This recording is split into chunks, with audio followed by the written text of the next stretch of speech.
So friends, সব কেমন আছেন? আশা করছি ভালো আছেন। আমি আপনাদের ভালোবাসায় অনেক ভালো আছি। তো আবারও একটা মিনি ব্লগ নিয়ে চলে এলাম আপনাদের মাঝে। তো ভিডিওটা শেষ পর্যন্ত দেখুন, আশা করছি খুব ভালো লাগবে। তো আজকের ডেস্টিনেশন হচ্ছে পলাশি স্টেশন। তো ওখানে যাব। দুটো পাড়ার ছেলেকে জিআরপিএফ গ্রেপ্তার করেছে, বিড়ি সিগারেট খাচ্ছিলো। যাই হোক, তো ফোন করেছিল ওখান থেকে, তো ওদেরকে ছাড়াতে যাব। তো চলুন কি হয় শেষ পর্যন্ত দেখুন, ভিডিওটা সাথে থাকুন। তো ফাইনালি তেল ঢুকিয়ে নিলাম আমি এতে উমরপুরে। তেল ঢোকা হয়ে গেছে। তো দাদাটা বলছে যে অন্যায় করছে। হ্যাঁ, অবশ্যই অন্যায় করছে। বাচ্চা ছেলে পেলে এখন নেশা ফেশা করছে, এগুলো তো করা ঠিক না, বিশেষ করে ট্রেনে। তো যাই হোক, এখন আর রাগারাগি করা কিছু হবে না। তো যাই, ওদেরকে ছাড়িয়ে নিয়ে আসি। তো আজকের ওয়েদারটা বেশ ভালোই, খুব সুন্দর দেখাচ্ছে ওয়েদারটা। যেহেতু আকাশটা পুরো নিট অ্যান্ড ক্লিন হয়ে আছে, একদম ক্লিয়ার হয়ে আছে, কোনো বৃষ্টি ফিষ্টি কি কোনো মেঘলা ভাব নাই। তো মোর গ্রামের কাছাকাছি চলে এসেছি।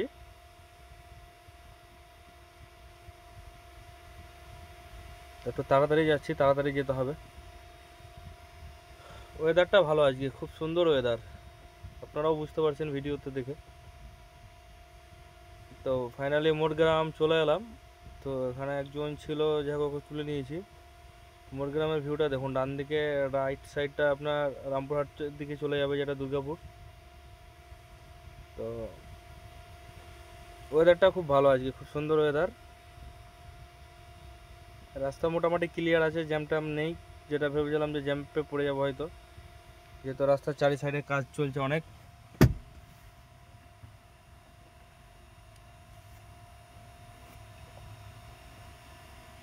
একদম অল ক্লিয়ার রাস্তা, কোনো ঝঞ্ঝট নাই। এতক্ষণ একটা লরি পেলাম।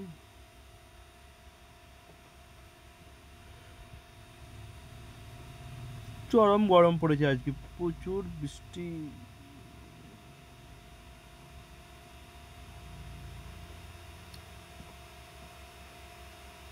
তো ফাইনালি আমরা পলসান্টা মোড় চলে এলাম।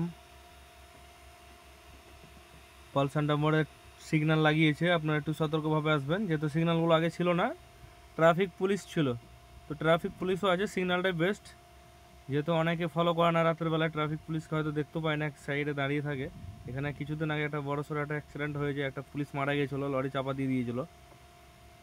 তো বেশ কয়েক মাস হয়ে গেল ওটার ঘটনা। তো একটু যারাই গাড়ি চালাবেন রাতে কিংবা দিনে, যাই হোক একটু সতর্কভাবে চালাবেন, নিজেও বাঁচুন অপরকেও বাঁচান। রাফলি ড্রাইভিং করার কিছু নাই এখানে। অনেকে গাড়ি রোডে নেমে কম্পিটিশান করে, তো ওদের ক্ষেত্রে বলবো যে এটা করা ভাই ঠিক হবে না। যেহেতু বাড়িতে পরিবার আছে, ওটা একটু মাথায় রাখতে হবে, ফ্যামিলি আছে। কিছুক্ষণের মনের শান্তির জন্য, ইগোর জন্য অনেকেরই ক্ষতি হয়ে যাবে, তো সেটা না করে ট্রাফিক আইন মেনে গাড়ি চালাও। তো যাই হোক, আমি বহরমপুরের কাছাকাছি চলে এসেছি, বাম দিকে বহরমপুর টাউন ঢুকে যাবে। তো যাই হোক, মোড়টা ঠিক মনে পড়ছে না নাম। তো বাম দিকে বহরমপুর টাউন চলে যাবে, আমি বাইপাস দিয়ে বেরিয়ে যাবো। ওয়েদারটা আজকে খুব সুন্দর ওয়েদার, পুরোপুরি ইয়েটাই ওয়েদারটা খুব। তবে হ্যাঁ, এই বাইপাস রাস্তাটা অনেকটাই খারাপ হয়ে গেছে এখন বৃষ্টির জন্য। নতুন রাস্তা বেশ খারাপ হবে এখন, স্বাভাবিক এটা। ওভারলোড গাড়ি চলছে, যেহেতু ওভারলোডটা পশ্চিমবাংলায় কোনোদিনই বন্ধ হবে না। কারণ রক্ষকই ভক্ষক, এটা বলার কিছু নেই, সবাই জানে যে বিড়ালকে মাছ জোগাতে দিলে মাছ কোনোদিনই পাওয়া যাবে না। তো সে কেসটা হয়ে গেছে পশ্চিমবাংলাতে।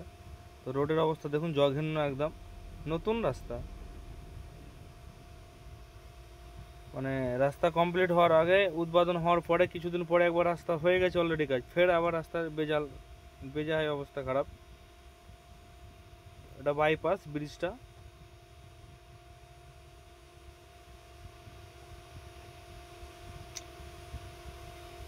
মোটামুটি রাস্তাও ক্লিয়ার আছে আজকে, খুব সুন্দর ফ্রেশ হয়ে আছে রাস্তা।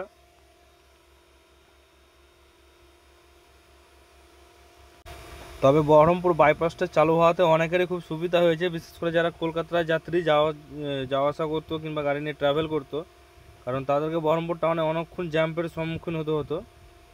তো সেক্ষেত্রে একটা জিনিস খুব ভালো হয়েছে, অনেক লোকেরই ভালো হয়েছে। মানে বাইরের গাড়িগুলো, লরিগুলো, ট্রাকগুলো, বড় বড় ট্রেলারগুলো জ্যাম্পের মানে মূল কারণ ছিল বহরমপুর টাউনটা, সেটা এখন অনেকটাই কমে গেছে, অনেকটাই কমে গেছে। হালকা ফুলকা হয়তো আছে, সেটা কোনো ব্যাপার না, ওটা টাউনের মধ্যে একটু জ্যাম্প হবেই। তবে অনেক সুবিধাও হয়ে যায়, যত নাইট সুপার গাড়ি বলেন, লরি, ট্রাক, বাইরের গাড়ি এটা দিয়ে বেরিয়ে যাচ্ছে। তো বাইপাস অবশ্যই দরকার, কারণ টাউন দিয়ে তো এভাবে জ্যাম্পের মধ্যে দিয়ে খুব কষ্টকরভাবে লোক চলাফেরা করতো। তো যাই হোক, ফাইনালি আমাদের ভাগীরথী ব্রিজ, এটা যেটা নতুন ব্রিজটা বহরমপুর ঢোকার আগে যে ব্রিজটা, সেটা একটা বাইপাসের উপর দিয়ে এটা পার হচ্ছে এখন। ভিউটা দেখুন, জাস্ট খুব সুন্দর দেখাচ্ছে ভিউটা।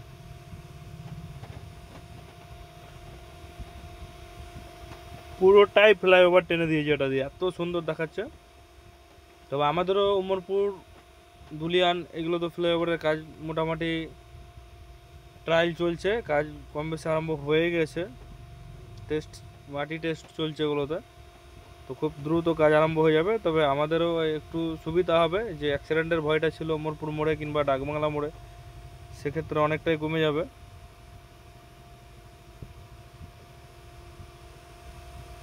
দারুণ দেখাচ্ছে আকাশটা আজকে, ওয়েদারটা। তো ফাইনালি আমরা চা খেতে নেমে গেলাম, অনেকক্ষণ ধরে চা খাবো খাবো করছে, তো আর পারলাম না ওদেরকে নিয়ে যেতে তাড়াতাড়ি হলেও। তো এখানে একটা মাসিমায়ের দোকান আছে, খুব সুন্দর ফার্স্ট ক্লাস চা করে। তো জায়গাটা কোথায় গেস্ট করুন আপনারা, কোন জায়গায় দাঁড়িয়েছি অবশ্যই বুঝতে পারবেন, বাইপাসটা পার করে গিয়েই ব্রিজটা থেকে নেমে বাম দিকে। তো চা চলছে অলরেডি, সবই বন্ধু বান্ধব আছে, অসুবিধা নেই। মাসি চা করছে বললাম, তো একটু তাড়াতাড়ি করে দিচ্ছে। তো ফাইনালি ভাবতার রেলগেটের কাছাকাছি চলে এসেছি। ভাবতার যে কাজটা পেন্ডিং হয়েছিল সেটাও স্টার্ট হয়ে গেছে, দুই সাইডের রোড মোটামুটি কমপ্লিট, ফ্লাইওভারের কাজও কমপ্লিট, মানে স্টার্ট শুরু হয়ে গেছে। এখন কোন দিকটা ভাঙবে, কীভাবে কী ক্লিয়ার করবে, ওটা প্রশাসনের ব্যাপার, যাই হোক ওটা দেখছি না। তবে এখন তুলনামূলক হিসেবে যে জ্যামটা লাগছিলো সিঙ্গেলের জন্য, সেটা ডুয়েল করে দিয়েছে, পাসপোর্ট রাস্তা করে দিয়েছে, জ্যামটা কম লাগছে, অনেকটাই কমে গেছে জ্যামটা, যেহেতু দুটো রাস্তা হয়ে গেছে, সিঙ্গেলটা ডানে বামে দু সাইডে রাস্তা হয়ে গেছে। এই ফ্লাইওভারটা বহু বছর থেকে পেন্ডিং হয়ে আছে, বাড়ি ঘর আছে, কেস, অনেক কিছুই সমস্যা শুনতে পাই এখানে এলে। তবে এটা হয়ে গেলে এখানের যে সমস্যাটা জ্যাম্পের, এটা থেকে একটু মুক্তি পেয়ে যাব। কারণ যাওয়ার সময় খুব ভালো গেলাম, আসার সময় ঘন্টাখানিক জ্যাম্পে পড়েছিলাম। যেহেতু রেলগেটের জ্যাম, ওটা কোনো স্বাভাবিক, এটা কিছু বলার নেই, যেহেতু রেলগেট, ট্রেন এলে রেলগেট পড়বেই, এটা সময় লাগবেই। এই যে অনেক মাল সামগ্রী পড়ে গেছে, হার্ডওয়ার্কের কাজ স্টার্ট হয়ে গেছে অবশ্য। তো এই যে মালগুলো পড়ে গেছে সব ফেলে আবার ডান দিক দিয়ে যাবে, গ্রামের ভিতরতে কোনো এক জায়গায় গিয়ে ছাদ ফাদ বাড়ি ঘর ভেঙে পাড়াবে। এটা দিয়ে রাস্তাটা করাতে অনেকটাই সুবিধা হয়েছে, যেহেতু জ্যামটা কমে গেছে, অনেকটাই অনেকটাই জ্যাম কমে গেছে। সামনেও আপনার ওই দেবগ্রাম ঢোকার আগে যে বাম দিকে সিঙ্গেল রাস্তাগুলো ছিল, সেগুলোরও কাজ হয়ে গেছে, ডবল হয়ে গেছে, কাজটা খুব তোড়জোড় চলছে।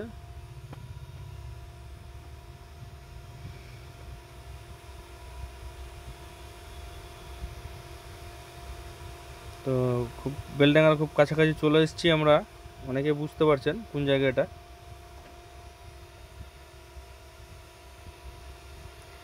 জায়গার জায়গার মেঘ উঠে আছে অলরেডি, জায়গার জায়গার আকাশ ক্লিয়ার আছে, ওয়েদার যেহেতু বর্ষাকাল এখন এটা হবে। এটা তো বেলডাঙ্গা, আপনারা চিনতেই পারছেন, ঐতিহ্যবাহী বেলডাঙ্গা।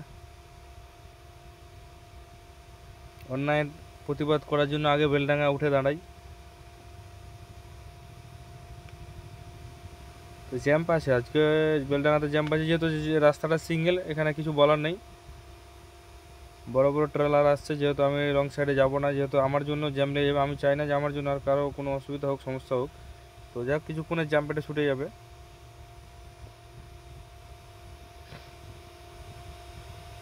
তো টুকটুক করে গাড়ি এগোচ্ছে, যাই হোক ফাইনালি টুকটাক ক্লিয়ার হলো রাস্তাটা, এগোই।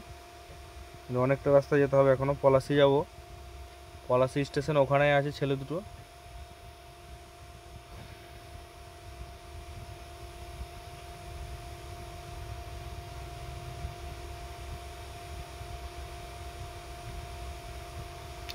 এইটুকুটা হয়ে গেলে জ্যামটা অনেকটাই কমে যাবে, যেহেতু পুরোটা ডবল রাস্তা হয়ে গেছে।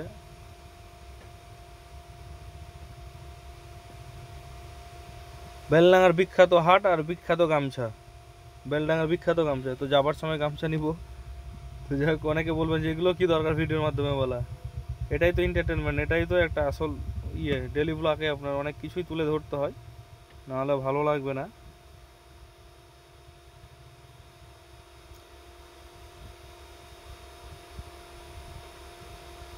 তো ফাইনালি পলাশি চলে এসেছি, পলাশি মোড়। আমরা এবার লেফট সাইড ইউ টার্ন নিয়ে নেবো, যেহেতু বাম দিকে ঘুরে যাব, তাই আমি বাম দিক দিয়ে নিয়ে নিলাম। জ্যাম্প লেগে আছে অলরেডি, সাইকেলওয়ালা সরে যাবে, হর্ন মারার অসুবিধা নেই।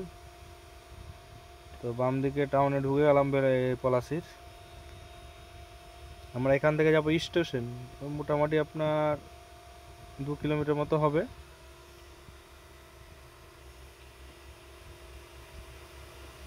টোটোর অত্যাচার চারি সাইডে আছে, এতে বলার কিছু নেই। কিছু মানুষ কাজ পেয়েছে, তো কিছু মানুষের চরম হারে কষ্ট, মানে অসুবিধা হচ্ছে। তো আমি ফাইনালি স্টেশন চলে এলাম, এখানে গাড়িটা পার্কিং করে দেবো, পলাশি স্টেশন। ওই গাড়িটা ঘুরিয়ে লাগিয়েলাম। তো আমি এখন আমাকে যেতে হবে 2 নম্বর প্ল্যাটফর্ম পার করেছে, ওই পাশটায় আছে জিআরপি অফিস, এখানে নাই, এটা বন্ধ। তো দেখুন ভিউটা, দেখুন স্টেশনের ভিউটা দেখুন কেমন লাগছে। তো দুটো বাচ্চা ভিডিও করছে, মানে রিল বানাচ্ছে।